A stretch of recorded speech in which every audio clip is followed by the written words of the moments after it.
Assalamualaikum warahmatullahi wabarakatuh. Merdeka. Sahabat, hari ini adalah tanggal 15 Agustus tahun 2025,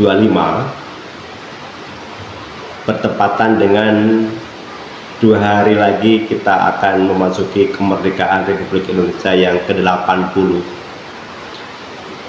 Para anggota MPR telah melakukan sidang di gedung DPR Jakarta, dihadiri Presiden, Wapres, dan mantan-mantan Presiden serta Wapres sebelumnya. Banyak harapan, banyak juga keinginan yang belum selesai, belum tercapai bagi bangsa ini. Dalam pidatonya, Presiden Prabowo Subianto menyampaikan ungkapan syukur dan terima kasih kepada pemimpin-pemimpin sebelumnya. Dia menyebut semua presiden sebelumnya dengan prestasinya masing-masing, termasuk presiden terakhir yang dia gantikan adalah Presiden Jokowi. Menurut beliau, Pak Jokowi adalah sosok presiden yang telah mampu membangun koneksivitas antar daerah, antar wilayah yang menarik, mempercepat tumbuhnya perekonomian bagi suatu daerah dengan daerah lain. Dia juga menyinggung bagaimana Pak Jokowi telah begitu berani memulai ide besar, yaitu memindahkan ibu kota negara ke Kalimantan Timur, IKN, ibu kota Nusantara. Ini butuh keberanian dan nyali, kata Pak Presiden Prabowo. Tentu di hari yang berbahagia ini kita semua berharap bahwa Indonesia semakin baik, tingkat korupsi ditekan, kalau perlu dihilangkan. Yang lama yang terindikasi korupsi harus dihukum seberat-beratnya dan diambil hartanya untuk negara. Ini harapan. Yang belum kejadian sebagai bagian dari tindakan preventif, mari kita tutup ruang-ruang yang bisa melahirkan korupsi, manipulasi, nepotisme, dan lain-lain. Karena dengan itu kekayaan negara akan terkelola dengan baik dan bisa jadikan modal untuk membangun. Kemiskinan harus kita tekan sekecil-kecilnya dengan cara berikan kemudahan lapangan pekerjaan buat rakyat Indonesia.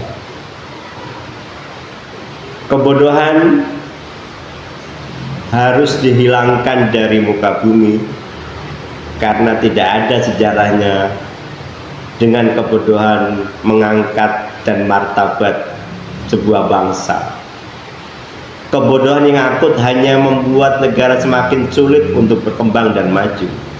Karenanya tidak ada pilihan lain untuk menghilangkan kebodohan adalah dengan cara memberikan pendidikan murah atau malah gratis sampai perguruan tinggi.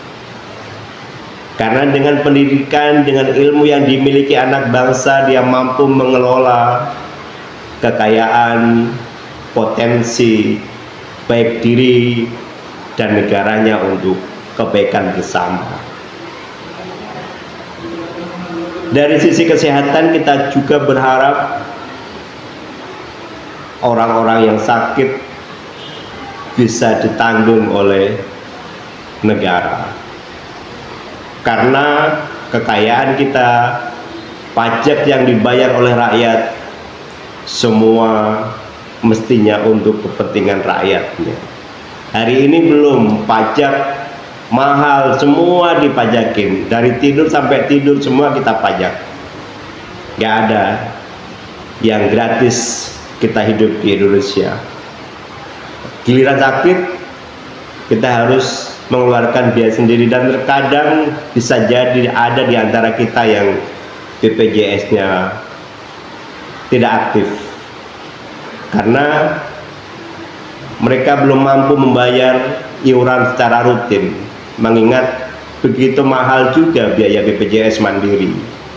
Kita bayangkan kalau satu keluarga ada 5 kepala dengan BPJS yang mandiri, itu artinya dia harus membayar sekaligus 5 orang ini dengan jumlah yang bervariasi, bisa 70 per kepala sampai 100.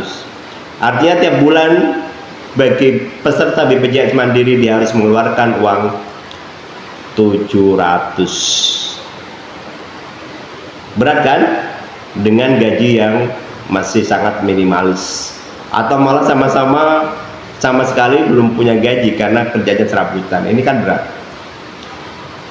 Berikutnya, kita ingin ada tata kelola kekayaan negara yang lebih transparan, akuntabel. Jangan diberikan kepada orang-orang yang rakus. Kalau diberikan kepada orang rakus, yang ada dalam pikirannya pasti adalah bagaimana mengeruk kekayaan untuk kepentingannya. Sebagaimana halnya misalnya sektor pertambangan, energi, minyak hari ini sedang diuji dengan kasus korupsi yang mencapai ribuan triliun. Ada Raja Khalid, ada PLN, ada Pertamina. Kita butuh gerak cepat Pak Prabowo. Nah, momentum Agustus kemerdekaan tahun ini adalah momentum yang sangat tepat untuk kita mengevaluasi bersama capaian-capaian apa saja yang sudah kita capai dan apa yang belum. Syaratnya adalah persatuan.